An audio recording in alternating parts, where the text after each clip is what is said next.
I hope you can hear me. Thank you so much for showing up for this webinar. And as you all know, today we are having a conversation about policy advocacy. My name is Dr. Nelly Bosire. I'm a practicing obstetrician and gynecologist, and also very big on the health advocacy space. I am happy to have all of you here, and I hope that today we will have an interesting engagement. Looking forward to your comments, questions, and everything else as we go along. Dr. Kigondo, do you want to say something before we get started? Yeah, thank you very much, Dr. Nelly Bosire, our advocate champion. The Kenya Medical Association, being a professional association of doctors and an umbrella organization, covers a lot of the overarching issues that need to cover in the health space. And therefore, we as a KMA are big at advocacy. We have tended to leave the other professional societies to a clinical aspect of things as we pursue parliament, senate, and other advocacy issues within the social health authority, things like that. So with that, today we want to welcome Dr. Nelly Bosire, who, as you all know, over and above being an oncologist and obstetrician, has skill and ability to influence policy at national and also at international level. So we are looking forward to having that discussion because there are so many policy issues that affect health that previously we as doctors have not addressed, but they have come back to bite us. Of course, top of the list is the issue of the evolution of health, and there are all these other health laws that have been pushed with or without our input, and that eventually that affects the practical. So we welcome Dr. Nelly, and let's have an engagement, and let's have many questions in the Q&A and the chat box so that we can have a good result. Thank you and welcome, Nelly. Thank you, Dr. Kigondo. I'm happy to be here. Thank you for the wonderful accolades.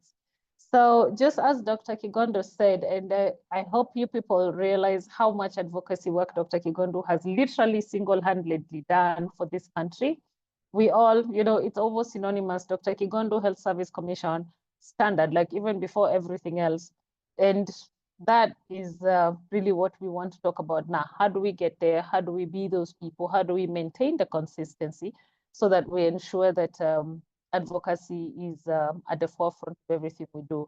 I feel like it is time for us to actually include advocacy as part of the MED curriculum, like quite substantively, because by the fact that you're going to take care of a patient, you're already the first advocate the patient has, even before we go all the way to the policy level. And as I said, we're talking about policies, and just like a really quick breakdown, we talk about policies a lot. And why do we focus on policies specifically? We focus on policy because there's a lot of room for us to actually be influential in the policy space. If you look at how the country is regulated, we usually say that top on the list, we have the Constitution of Kenya 2010. And everything else that comes below the Constitution in matters regulation must align to the Constitution. So you may actually come up with a policy, but if there is a part of that policy that is not aligning with the constitutional provisions, then it can actually be very easily struck out. For instance, as we speak right now, we know that the reproductive health policy is currently in court because a lot of people have challenged the constitutionality of the reproductive health policy. So you always have to align. So top on the food chain, we have the Constitution, under which we have the Acts of Parliament. So Constitution as the mother document cannot prescribe everything. And therefore, after the Constitution, we then take Acts of Parliament to sort of expound a little bit better on what specific areas of the Constitution speak to. So if you look at health, we have so many acts that address health. So for instance, we have the Mental Health Act, we have the Public Health Act, we have the Health Act itself, 2017. We have our professional regulators all coming under an act, the KMPDC Act, the Nursing Council Act, the Clinical Officers Act. All of these are basically there to expound on specific areas of the Constitution. Then below the acts, we go to ministerial level, and this is where policies come in. So we have policies at national level, and then we have policies at county level. And at national level, these speak to specific areas. So if you look at a Ministry of Health, for instance, we have the various divisions, family health, we have community health, we have primary health care. All of this have various policies that address various things. So under family health, we come down to reproductive health, and we start with the reproductive health policy.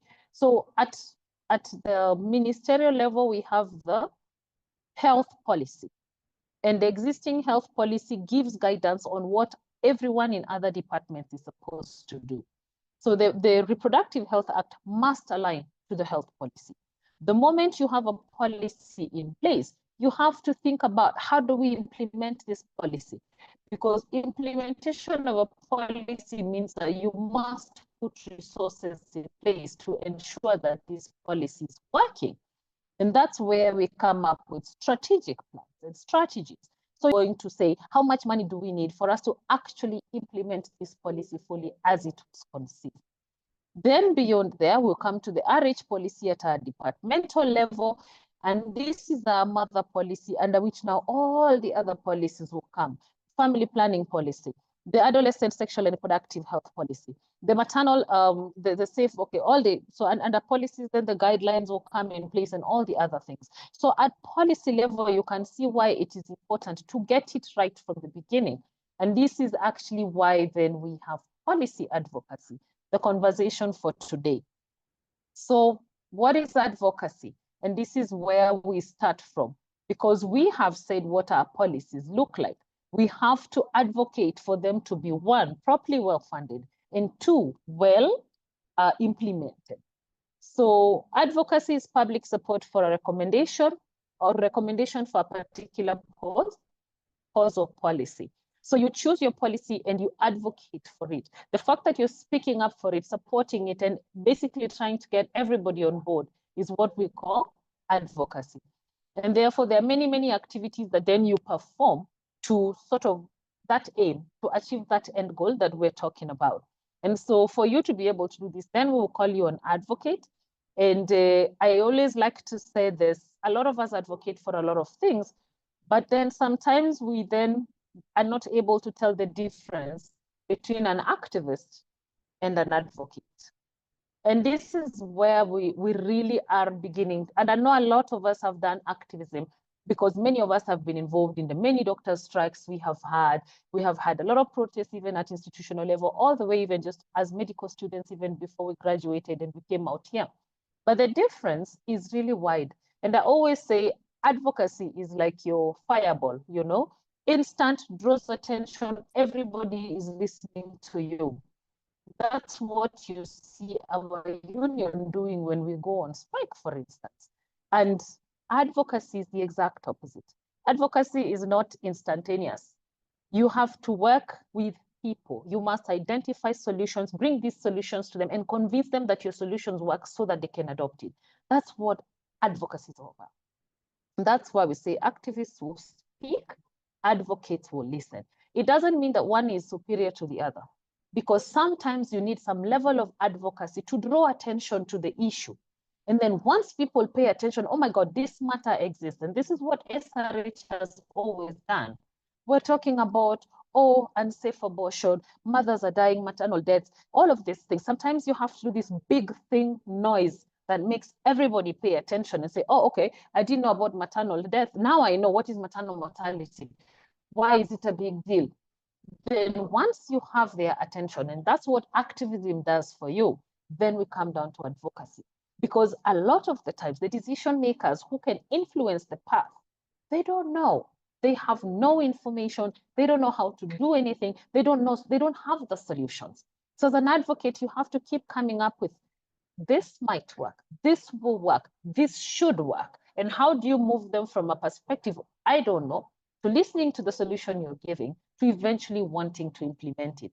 That is where the activist in you must then move on to the advocacy space to be effective. So we have various types of advocacy, and I know we're focusing on policy advocacy, but before we get there, then the commonest we talk about is behavior change. I know many of you have given health talks, whether in your church, whether on radio, whether, you know, to your youth groups and all that. That is behavior change, because you're getting the communities and the public to kind of pay attention to what's going on, and therefore you're looking at a wide reach. We talk to large proportions of people. Then we have demand generation. And demand generation is basically creating awareness about the services that exist, and you want people to pay attention and take these services up. We offered free maternity in 2013, but it took quite a while before we could actually begin to see an increase in the number of hospital-based deliveries, in the number of clinic attendants. What percentage of women were attending antenatal clinic, how many were meeting the 4 prescribed visits when we were talking about focused antenatal care. Now we are trying to move them towards 8 visits minimum throughout an antenatal period. That's demand generation. The more people know this service exists, the more they're likely to come through and take up the service. Then we have the technical support, where as technical people, as the doctors we're going to actually do a lot of work. And so this is where you now work directly with government officials. This is the technical person sitting in this technical working group that is addressing, let's say, safe anesthesia, and you're the anesthetist in the group, and you're coming with your technical expertise to advise government that this policy or this guideline that addresses safe anesthesia, this is the science, this is how it works, this is how we want things done. Many of us will find ourselves in this place. A lot of the times, it will actually come through professional associations. Today, I'm actually in Naivasha, and this is what we are here with the KMA Secretary General, Dr. Marion. We're actually looking at something on post-abortion care guidelines and the review of it. So there's a lot of work that as doctors, you'll actually do that technical space. Then we have policy advocacy. And this is where we're actually looking at influencing key decision makers.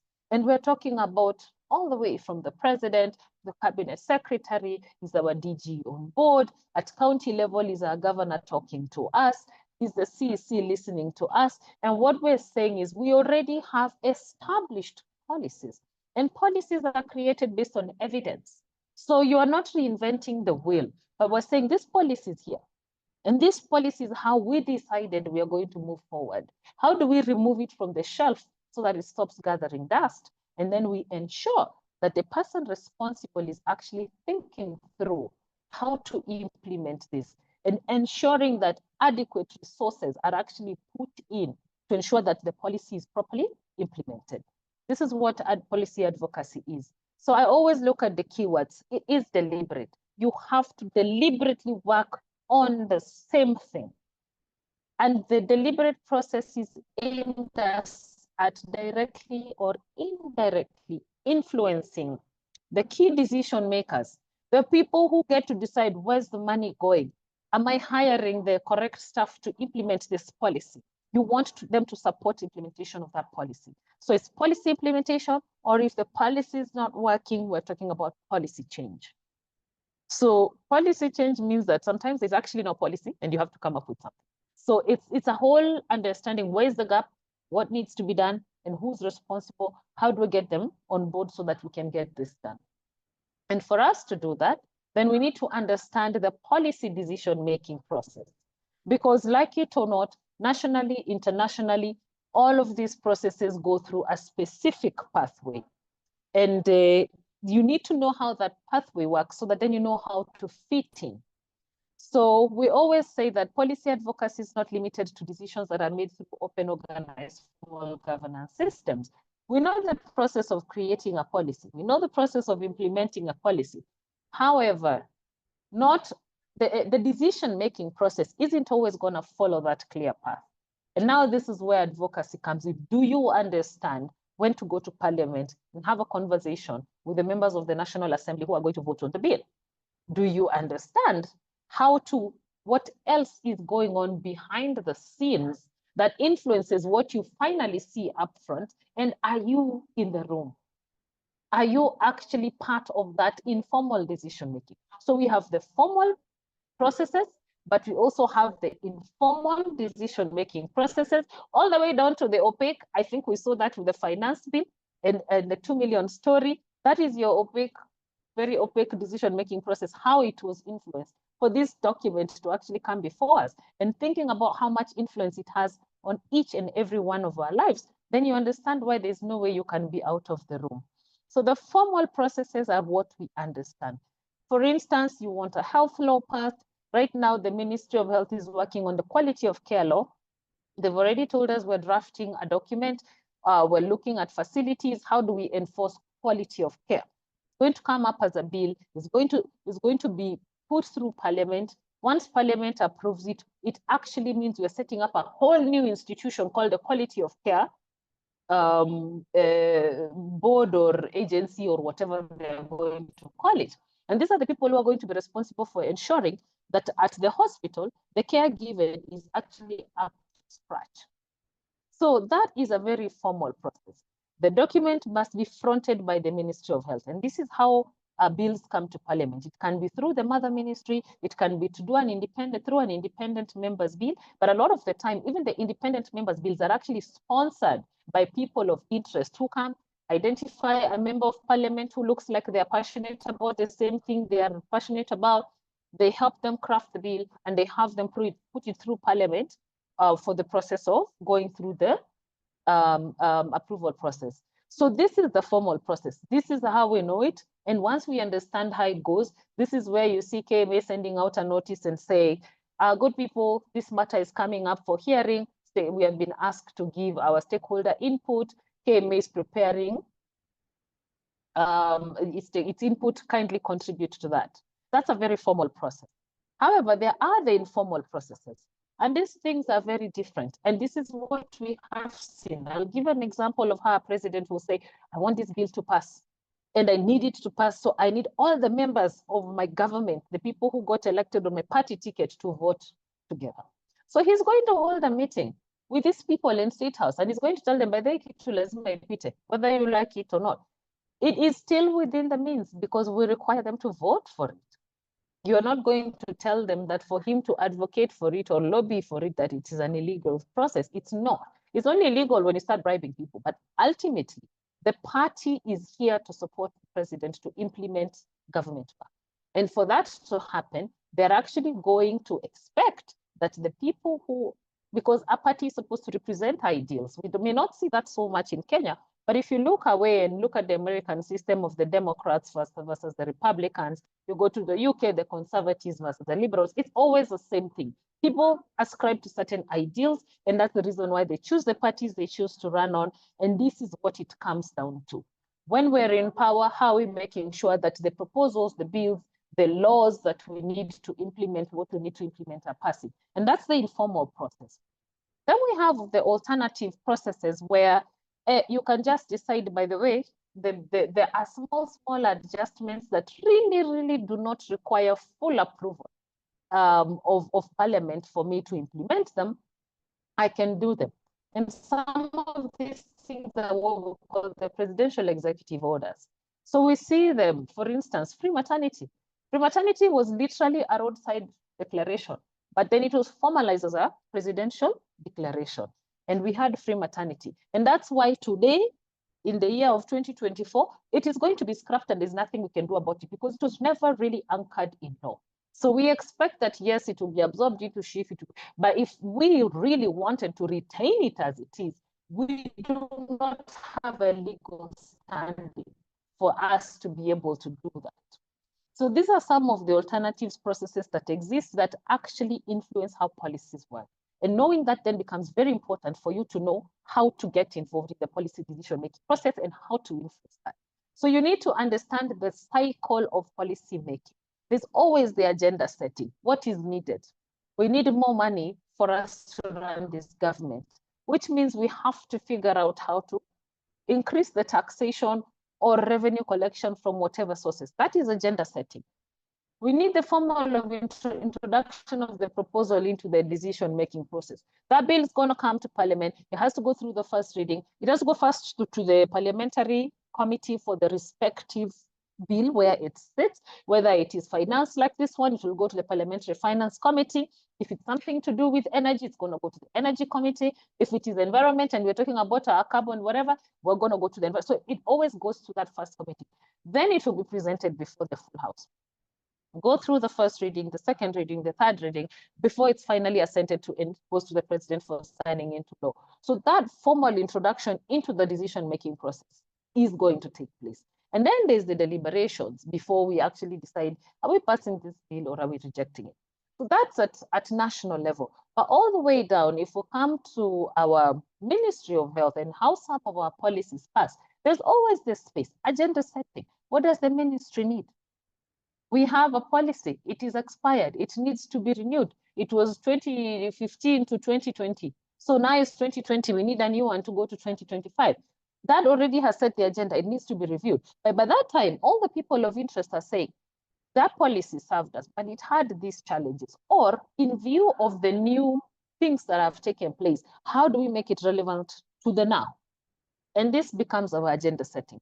So the formal introduction of is now when the ministry triggers the process of review of this policy or writing of a whole new policy where we didn't have one. We are just talking about UHC, for instance. We didn't have a UHC policy. We have to come up with something new. So this is part of the agenda setting and the formal introduction of the process into the decision-making process. So as an advocate, you want to be caught up in stage one, where you can influence agenda setting where possible.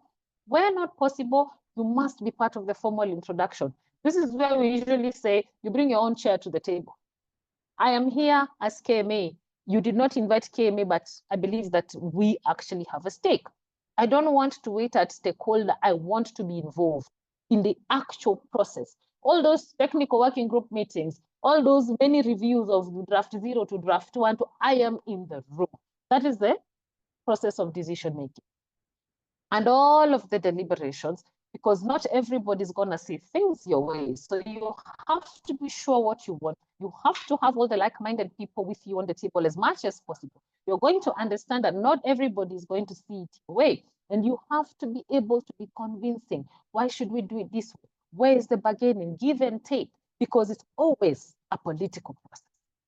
Finally, it's either approved or it's rejected. And where it is approved, then we move on to the implementation. If it is rejected, we're back to the drawing board. What needs to be done? Is it taking us all the way back to agenda setting, that it was literally completely tossed out of the window? Or is it going back to the deliberation process until we find common ground? So that is understanding those processes. Then you know where you fit in. Where did you catch up with this policy? Were you the Johnny come lately who found it at approval stage? So at that point, if you really understand what's at stake, you literally can come in and be the reason why it's rejected, to force it to go back to deliberations, to give you time to be able to push your agenda through deliberation.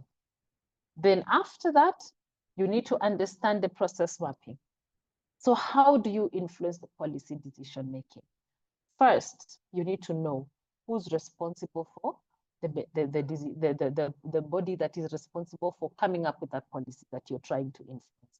Is it a Ministry of Health? Is it an environmental issue? Is it at county level, or is it a parliamentary issue? Is it a national? I mean, when Gen Z decided we don't want the finance bill, we understood the national agenda. It had already passed first reading. We were at second reading and third reading. This isn't going the way we want. We need to put a stop to something. So understanding the policy-making body is critical, because then when we don't, you're left putting on all of your advocacy efforts in the spaces that don't matter.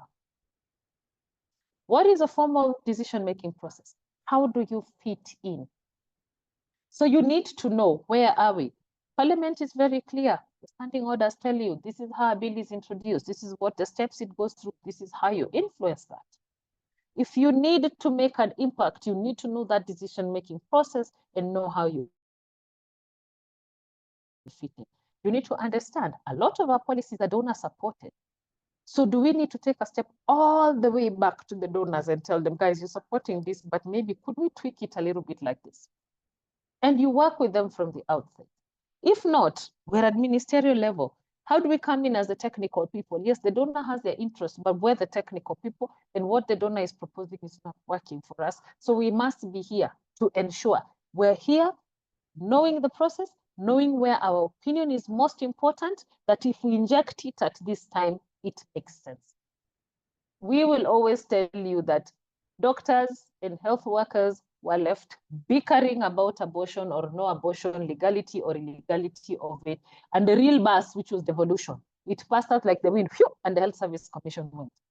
What is a formal decision? So that you are at the right place at the right time. What informal actions are needed? Do you need to have lunch with the Director General and tell him, dude, we are KMA and this is a problem. We're not going to allow this process to move. We are COGS, I am a gynecologist, allow me. And this isn't how you are going to implement maternity care. It's not going to work. So you need to know, where do you pull back into the informal actions and figure out how to have effective informal advocacy to ensure that the decisions are going the right way. Who is a key decision maker at each stage? And remember, it may not always be the same person. Yes, this policy is owned by the ministry, but I can assure you, talking to the CS won't help you. The CS is just going to sign at the bottom, policy approved, now it can be launched. But if the CS is not going to be involved in the process of decision making. The CS will not even know which consultant was hired to do the drafting. The CS will not know how many stakeholder involvement meetings were taking place. So yes, when the push comes to shove and this policy is going to pass and we know it's not working, then you may have to go to the CS and say, please don't sign this thing. It is faulty. But at the point of the decision making, how do we come through and ensure that we are at the right space at the right time? Because we know who do we need to talk to at which stage. Finally, which steps are open to external input? It can be a full process that you do not quite sit in. So you're only going to come in as a stakeholder, and that's external input. So you need to know which are these steps, how do you influence for it to make sense for you. Am I going to be at stakeholder, and at stakeholder we are going to come 100 of us and tell them that we said no? Or is it at the point where the draft zero is being done and you know the consultant and you walk in and say, okay, I know you're working on this. I am just going to give you a few inputs, think through as you put in. Maybe it can help strengthen your draft zero document. Or is it that the draft zero has been presented now to the in-house Ministry of Health key staff? And they're like, this isn't what we had in mind. And you're here telling them, I know, but this is where the world has gone. This is the evidence. This is what we want to do. This is Kenya. This is our statistics. Maybe it is time we change our thinking.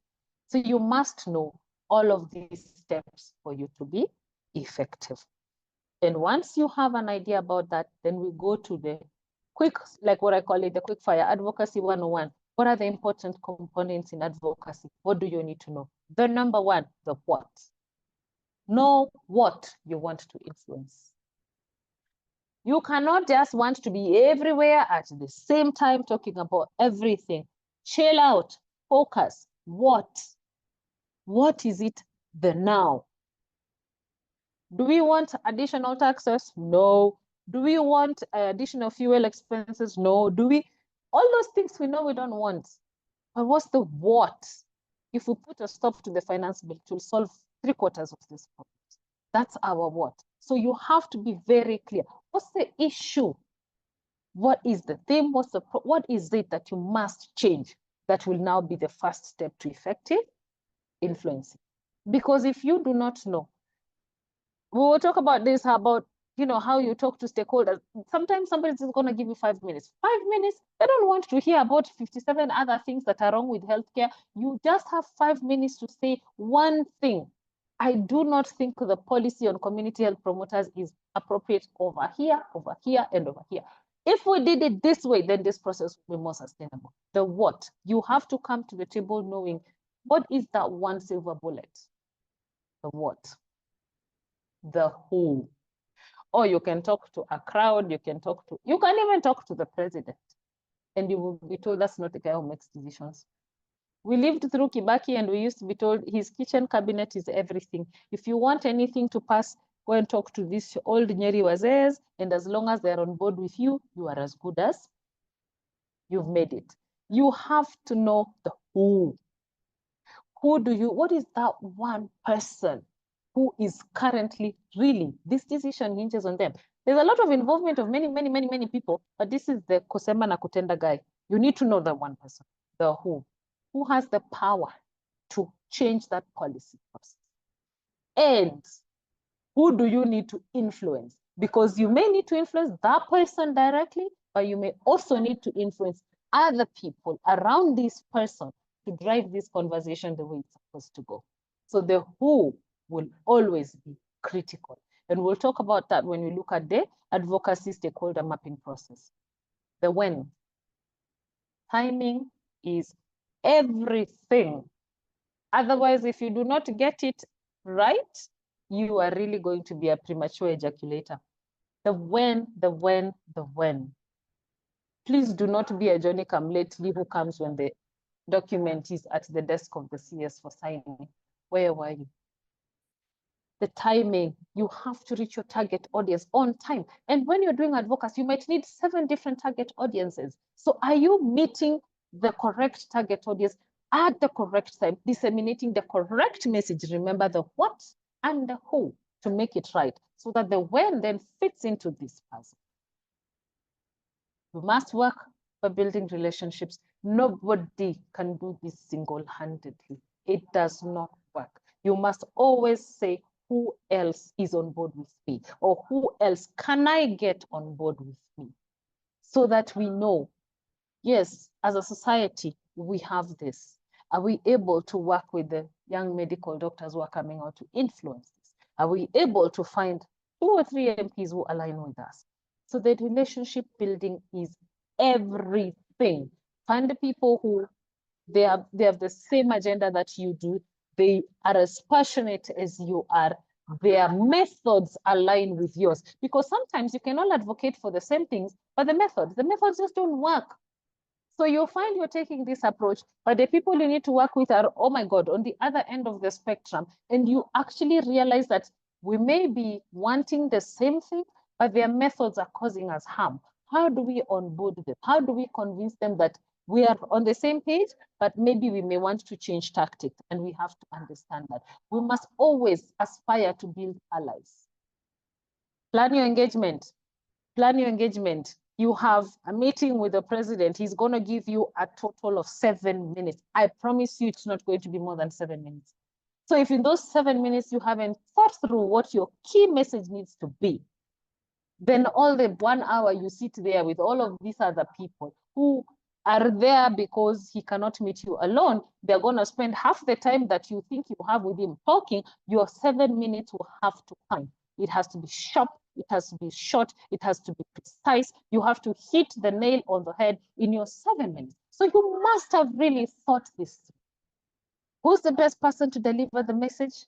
How is the best way to deliver this message? And how do we ensure we are tagging at the emotions at the correct? That's what you need. So you must think it through. Focus on your ideas. Do not come to complain. Nobody wants to hear your complaints. They are already having to deal with complaints. If you are going to come as an advocate, you're going to come with solutions. These are the constructive thoughts. I think if we do it this way, then we can be able to achieve this. Be very precise about your solution, how it's going to achieve the desired end. Yes, you must be very, very ambitious, but you also have to be very realistic. You must then have studied your environment. What do the budgets look like? If I want this, and that, where we are financially, are we going to be able to achieve this? We're in 2024. Our financial bill has been shut down. It means the government cannot collect as much as it was hoping to collect. So if you're coming here to bring a solution that is going to need 3 billion, Bob, and you know that there's this cost cutting, so you have to figure out how do you present a solution that shows how we can start with 1 billion this year and we can build it like this. By the time we're in year 4, we'll be at 3 billion and we'll be achieving what we want. So you must be very propositional, but realistically propositional. And finally, I always say the gems. You must always remember that policy making is political. It's political, it's political, it's political. Nobody teaches us politics and science. We are technical people. We know how to come up with technical solutions. We must learn to play politics. You must understand how timing is everything. You must understand what your target audience is. What's the moment? When do you strike and when you take cover? That is very important. It's a political process. You have to be able to understand that. You have to be able to understand that in policies or in politics, it's always a give and take. You can't always have it your way. It's not 100%. So you are the one who comes to the table and asks for 100 million so that you know that if they give you 20 million, what you need done can get started. So you always must think ahead. The policy development process is not linear. Our reproductive health policy, even when it is now in court, it actually took us 7 years. We would move, then boom. Or we have, because as you're advocating, please don't assume you're the only one advocating. There are other people advocating against what you want. And they are going to be just as effective as you are. So we have to give room for things won't always go as we want. Are we ready to adjust? Are you ready for, it's like climbing a hill in the rain, and you're very happy you have made 10 meters up slope, and then you slide. If you can only slide back 5 meters, you're happy because at least you are still +5, because it's possible to slide all the way to -13. So you have to think through where it's complex, it's dynamic. You think you're finally there, you're just awaiting a signature, and then we have a new CS, and she's like, Ateke, you said what? You're doing what? What is that? I don't agree with this. I'm not putting my signature on this. You guys have to wait. I go and read through this. 3 years you will wait before you can move it to the next level. So it involves many people. It involves a lot of patience.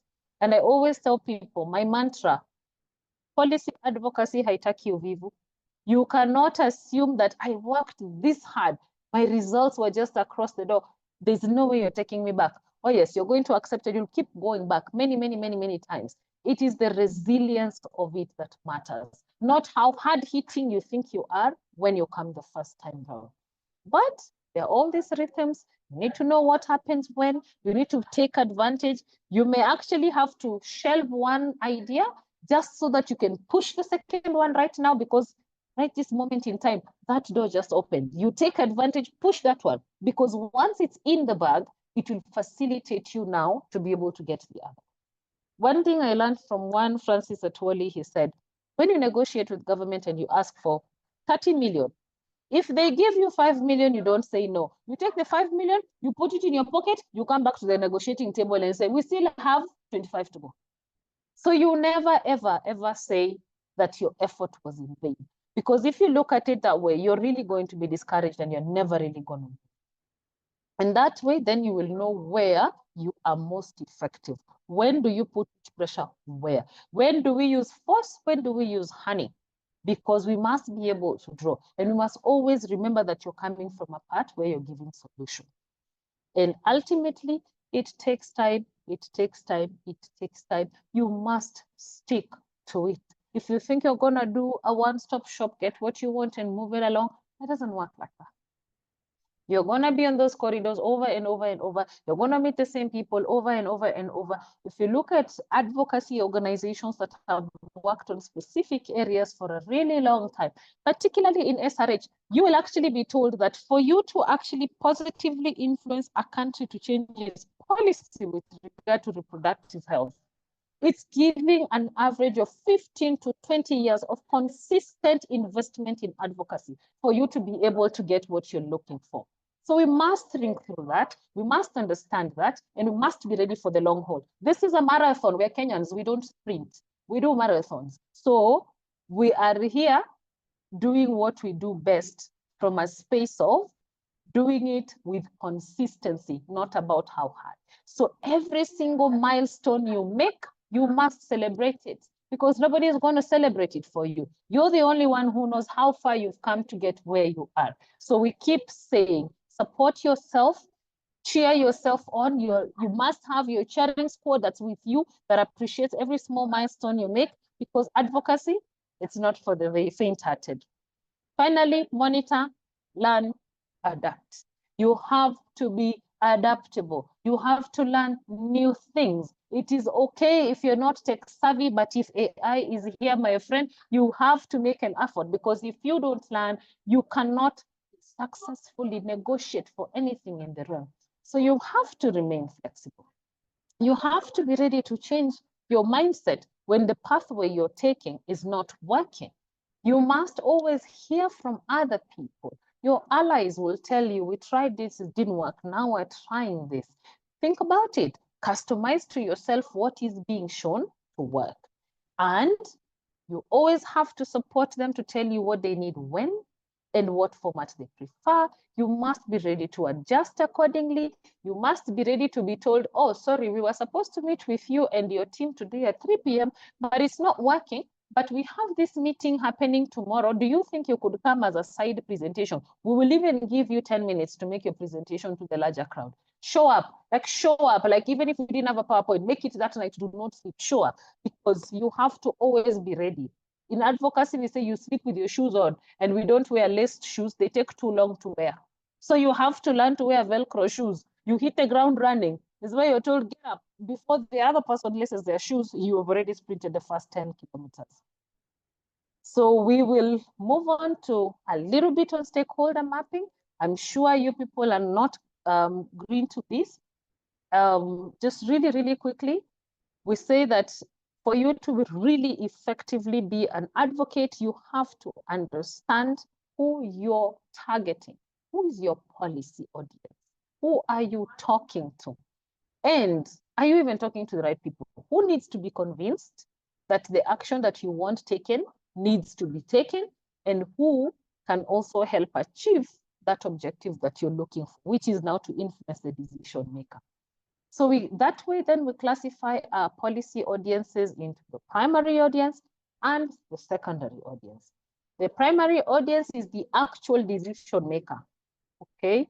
We need to have money put in maternity at shift. Who is the key decision maker on how we're doing these price controls? Who is going to determine what a normal labor is going to cost? That person, we need to talk to them. And if we can't talk to them, who do they talk to that we need to talk to influence them? Those are your secondary audiences.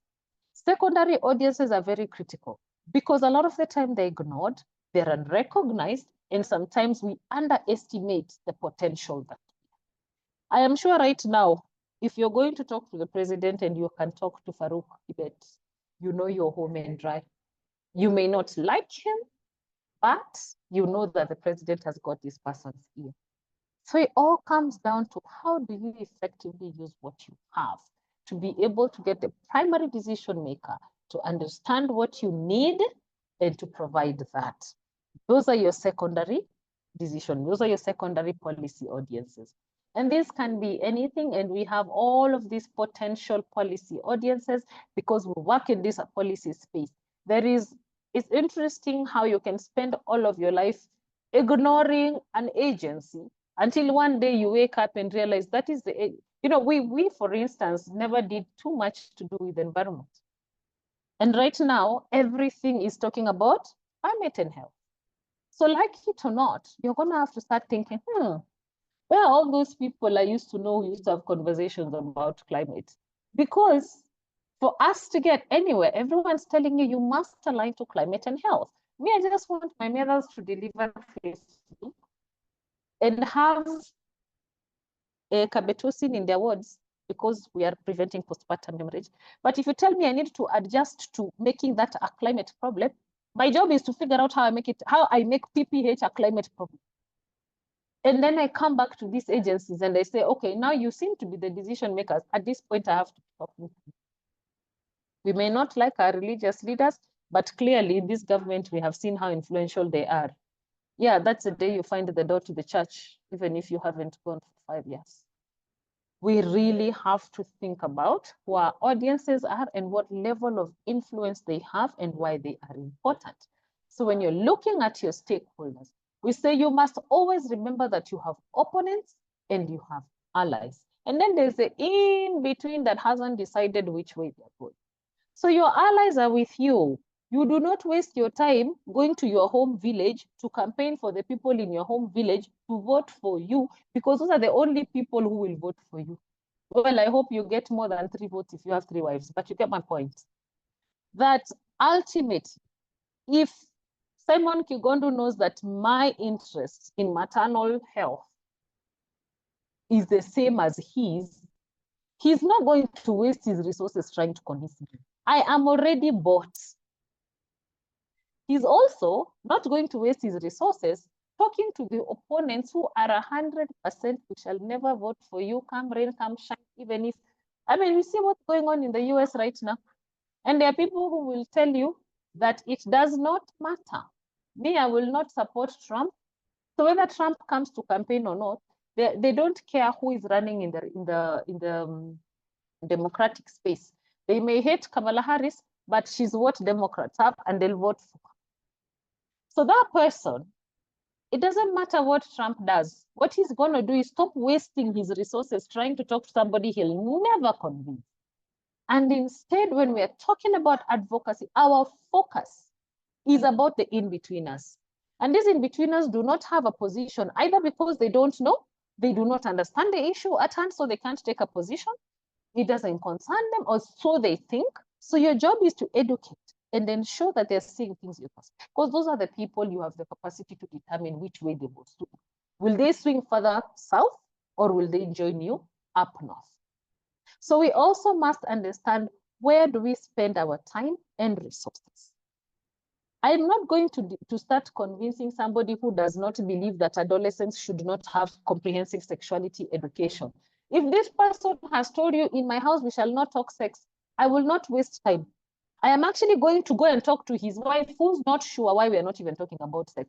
And maybe she will see things my way, and she may be the person who might have that conversation with her daughter. So we have to think about that. When you're assessing your stakeholders, be very clear. Who am I talking to? Why am I talking to this person? What are they?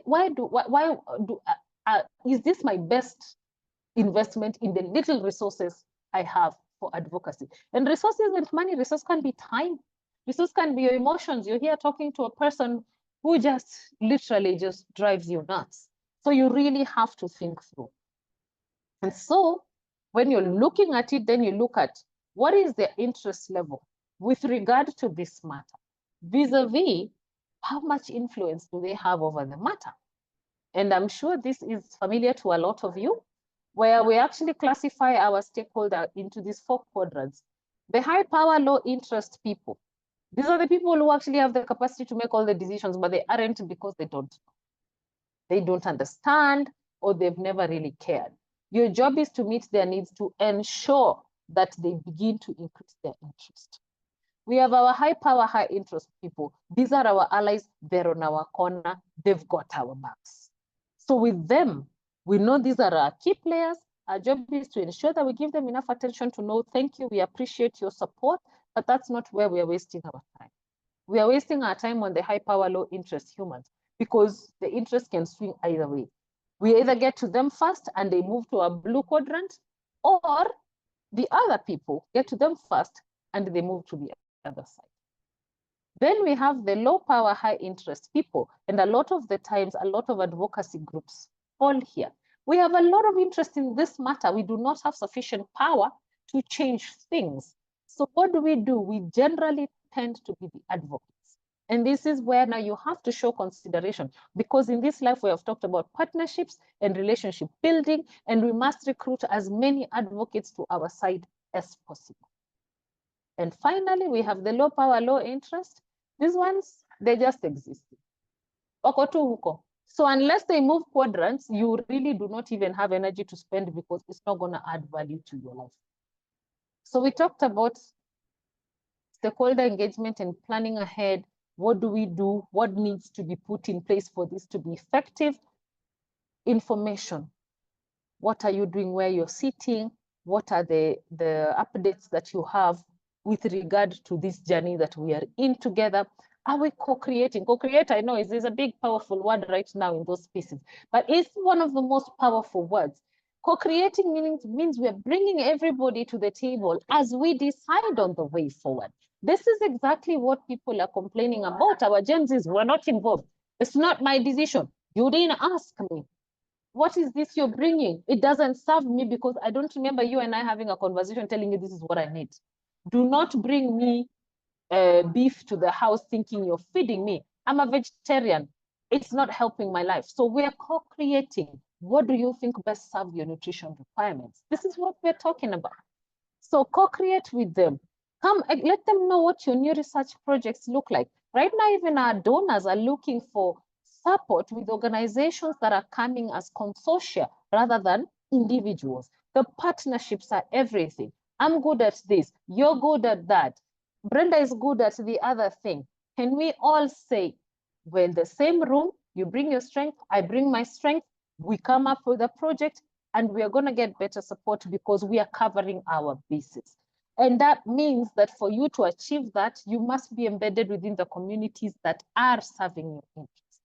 So we'll talk about this in our next session, the policy brief, the fact sheets, a lot of communication, and how we're using social media to ensure that our engagement is actually at par. So when we engage with our stakeholders, there are things we do, we don't. Oh, we're technical people. We come with our facts and figures, our percentages and everything. Please don't give people all percentages, documents, numbers. Stakeholders don't understand that. Sometimes those numbers have to be presented in a manner that evokes emotion. So coming to say 70% or 30% of is factual, and facts must, be out there, but how you put it, synthesize it in a way that appeals to them. So how you present this data to the community is different with how you're presenting it to the implementer, who's a technical person, and it's going to be different from how you present it to the money person.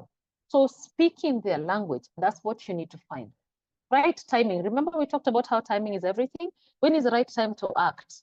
Don't come here and start complaining about how we need funding for this. Yet you sat through the entire budgeting process, which starts months in advance, didn't put in anything, didn't come. And now when they're passing the budget, they say, but you haven't put enough money for ABC. Where were you during the development process? Because budgets start as early as work plans at departmental level. So you must be at the right time, at the right place. And then you must always understand policymaking, real world. Things don't always follow a rational process. We saw parliamentary bills passing in weeks, things that have never happened. Yet we've sat here and tried to pass a Reproductive Health Act, an IBF bill for 13 years, and we've gotten nowhere. So timing is everything. We must understand this real world engagement. You have to know when your moment of opportunity comes through. Una Pena Express, please. We're running here 3,000 meters. We don't have too much time. So the moment somebody just temporarily trips, you are taking full advantage to get ahead. That's what we're doing. So you have to always say, real world won't always work the way we want. The rational order will not always be followed. Our job is to be opportunistic.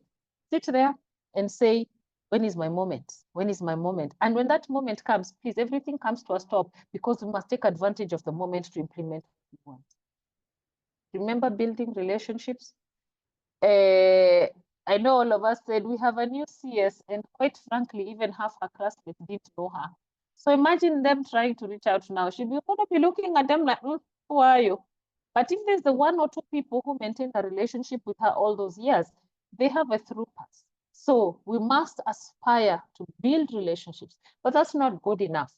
How do you nurture them and maintain them when they are serving you and when they are not serving you? Because you never know when these relationships are really going to come through for you. So when they do come through for you, don't look like an opportunist.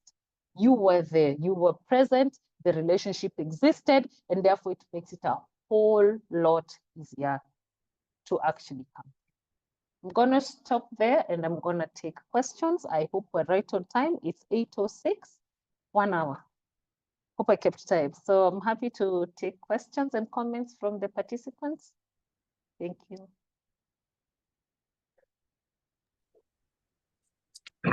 Thank you very much. Thank you very much, Nelly Bosire, as usual. Brilliant as usual. I know we've been in the trenches together, and we'll continue being in the trenches. Maybe just to put it in context, and as people are digesting your presentation, and I'm seeing they were very happy with your presentation. I would probably just give a few milestones, for instance, on my pet issue, the Health Service Commission.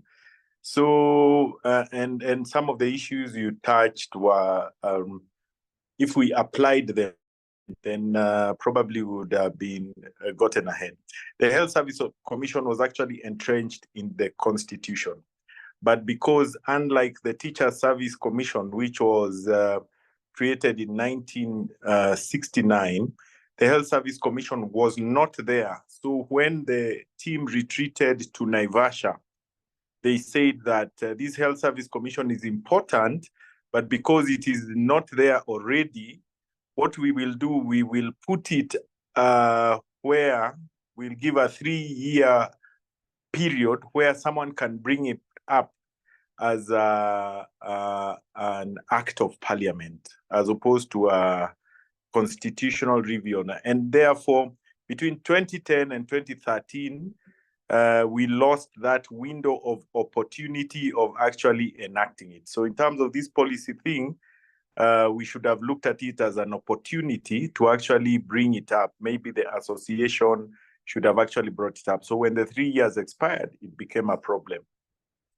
Policies are also changed left, right, and center, depending on interests. And we saw the social health insurance fund, the policies being fast-tracked as a result of interests from the very top.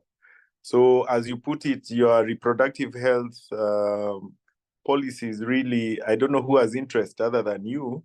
That's why they are taking 7 years and 10 years. So I think we can, we have our CEO, Dr. Brenda Obondo.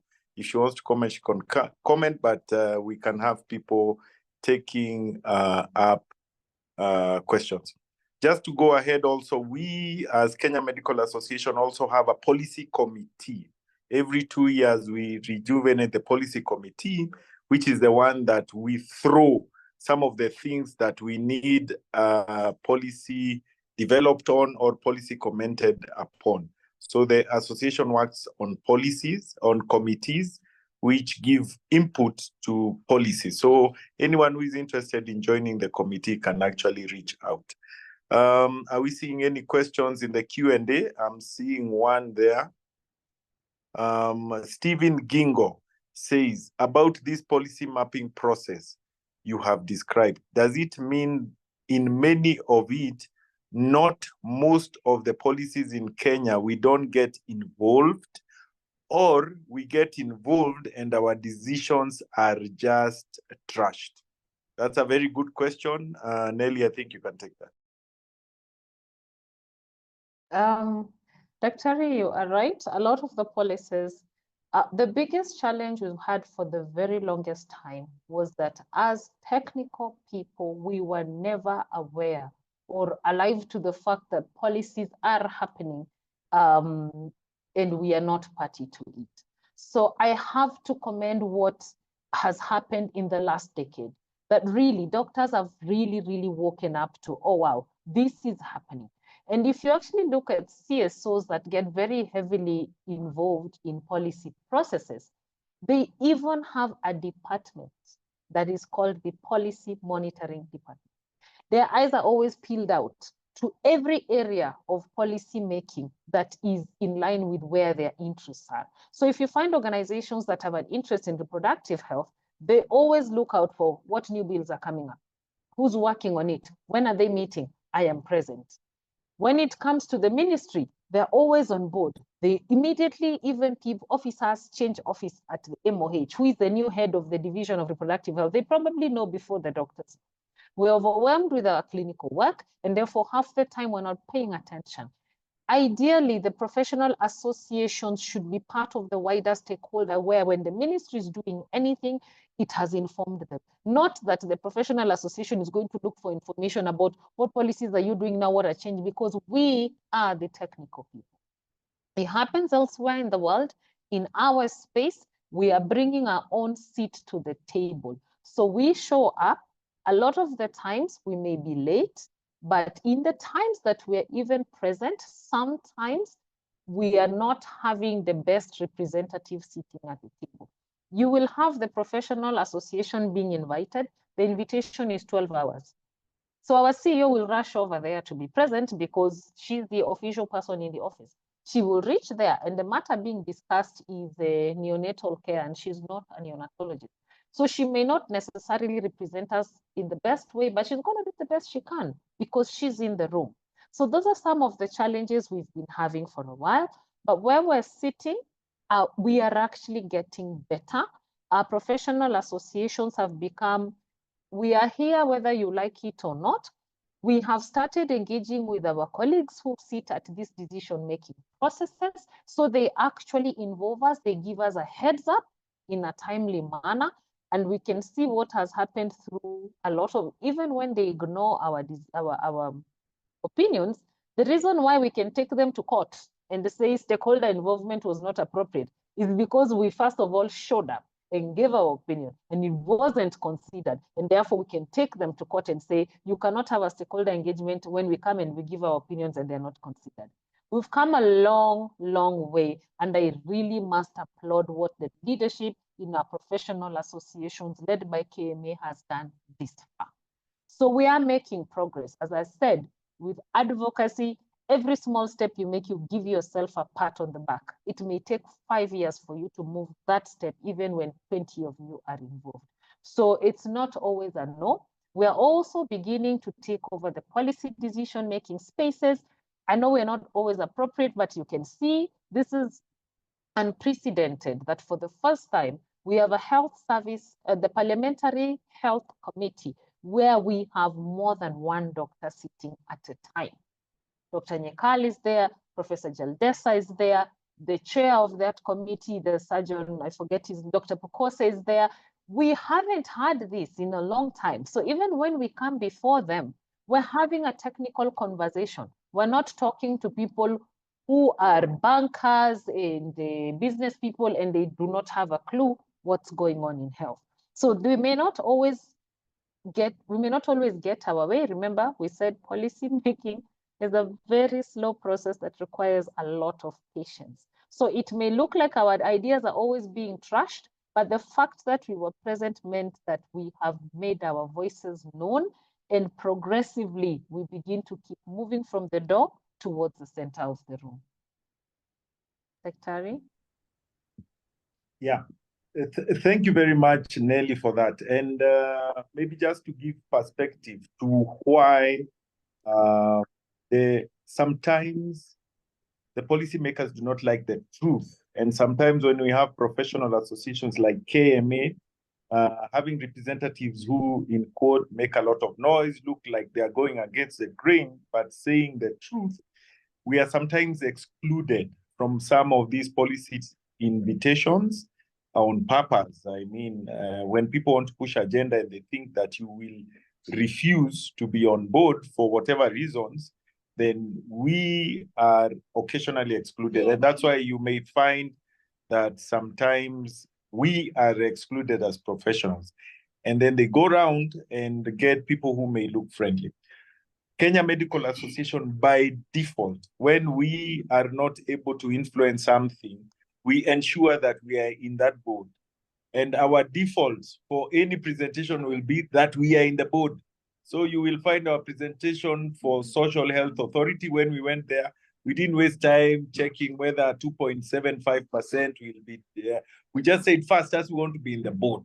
And of course, we had our people who do not like us. They do not want us to be in. And we were put in the board. But you, as you can see, up to date, the Kenya Medical Association member to the board has not been appointed. We forced our way in, but still, because they think that what we will say may not be really favorable to them, but by default be in the board. NHIF board, the people who forced their way in were Professor Kama Rogo in 1996, because decisions were being made in health for the longest without involvement of the doctors. So he pushed for a change of law for KMA to be put on board, and we have had some impact in NHIF. And KMPDC, and I can tell you in terms of policy, a lot of people did not like KMA to be anywhere near them. And for 5 years, the previous regime really did the omnibus changes in law. They tried to get KMA out, and that's why they did the health amendment bills, which did not go through. And eventually we got Sabina Chege out of the health committee. And the only person who stood for us in those health committees was Dr. James Nyikal. And that's why we always take some money to vote him into parliament so that he can protect us from inside. We were going to go. So if you remember, Dr. Nelly Bosiro was actually in the medical council. But after them, those people actually changed the laws. And the reason for that is that they wanted to eliminate the doctors from the medical council so that they could take over running of health facilities, because doctors were always doing service delivery instead of looking at the business aspects. And that's why in 2007, the health amendment laws removed the voting right of doctors from the medical council, but KMA managed to squeeze in a few more people, KDA, KMA, and other people. KMPDU were unable to, we proposed them, but they were thrown out because they wanted people other than doctors to be able to control the quorum. So it's very important to get involved in policy discussions. Let me look at more Q&As. Any short courses, institutions you would recommend to capacity build on this area? Dr. Nelly Bosire, I think you are the short course, but maybe comment on that one. Maybe as they attend more KMA webinars and other webinars, they could learn more. Maybe comment on that one. I think maybe we should actually have you create a course for KMA to be administering on policy. I think we can work with that. Just have something that is live on the website that people can log on and do in their own time. But additionally, the University of Washington does the policy advocacy course that lasts 3 months. It's also quite good. And a lot of, as a third world country, we're allowed to log on as groups. So we can also encourage that. But a lot of organizations also do policy capacity building. And maybe what we need to do is partner with KMA so that more and more people can be able to attend. Even when it's not KMA run, but in partnership with KMA by other organizations, we can still draw in KMA members. Excellent. We are having Sharon Kipto says, thanks, Daktari. That's an amazing presentation. You have highlighted the issue of interest. Currently, everyone wants to be seen to be doing something on climate change related, and this is heavily funded. How do we navigate that? It's so hard to force that nexus when it comes to SRHR, gender equality, etc. Nelly, I think you can take that. Yes, you're right. The holder of the purse dictates, or rather, he who holds the purse plays the pipe. We are in a space where even us who do development work are really, really having to readjust our thinking. But one thing we have to know is that we are the experts. So if they want us to throw in something called climate change, it doesn't derail us from our agenda. And I can tell you, we've written a few proposals on climate change and SRHR. And we're like, yes, so we've just come back from a year where we have had floods, where our adolescents, their pads got carried away in the water and they could not access their analgesics for painful periods. And our patients could not access maternity care. We could not access safe abortion care. All of these things is just to look at it from a perspective of what's not working when things go south. It's as basic as, are we able to keep our oxytocin in this heat? Are we, what happens when we have mudslides in Muranga? So you just have to think about how is it impacting the person next to you with regard to SRH. When they give you your money, you know what you need to do and address that angle, but keep your agenda going. And that's, I think, what part of what you guys are learning on the research side and grant writing and all that, that it's very interesting. The person giving the money sometimes has no idea even what they're giving money for. We are the technical people. We know where the shoe pinches. If you want me to tweak it like this to speak your language, you give me the money, but I know where we are going and what needs to be done, even as we are tweaking it away. So it's not that difficult. There are people who are actually pros at this. One time I sat with a lady who told me that her basic degree was actually very scientific. She did industrial chemistry. And for the life of her, she was not understanding this so-called social science world. And right now, she actually works at the Ministry of Gender and Social, and she has, in fact, every time I mention something like climate change, she gives me 10 different proposals of, no, just counting, over a cup of coffee. She has come up with 10 different ones. We were taught to think with our left brain, very like this straight. We do not know that the right side ceased to exist for us. We completely ignore it.